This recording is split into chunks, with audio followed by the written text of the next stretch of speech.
really want to thank you for coming out. We were struck when CDC made its announcement that every individual needs to know his status, but we felt that every community ought to know its status.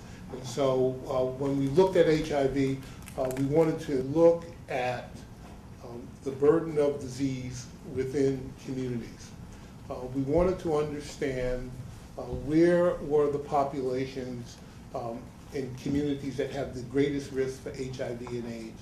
We think that by getting that metrics right, we can begin to ask questions about prevention issues, access issues, quality of care issues, making sure that our resources are in alignment. So we think a lot of things flow from that.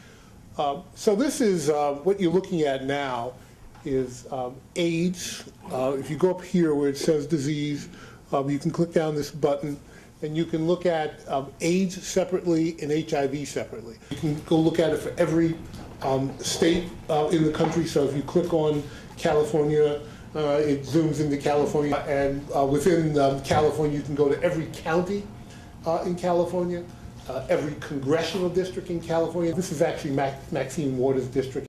Up will pop her information. Now over here, you can look at it by age, by race, by gender. This is what the 21st century looks like. That you can sit at your desk, at home, in your basement if you like. You don't have to go to the office. In your basement, right?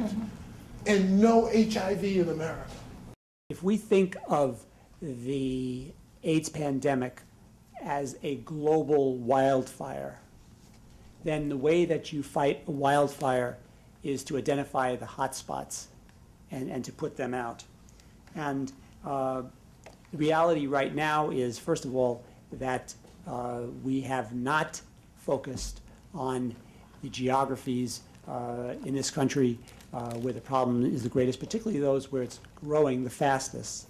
It's very exciting to see when we can take those surveillance data and look at them in a new way, look at them in a way that is not confined by the geographic boundaries from state to state or from county to county, look at it in a holistic way, and hopefully make these data accessible to people who might not have been consumers of surveillance data before, who don't use those big reports with all the rows and columns of numbers, but who, like some of us do, learn things and assimilate information more graphically. So it's a new way to see data that have been guiding us for a long time. The work of the Atlas Project will strengthen the efforts of the National Minority AETC and AIDS-serving organizations like ours, thereby reducing health disparities.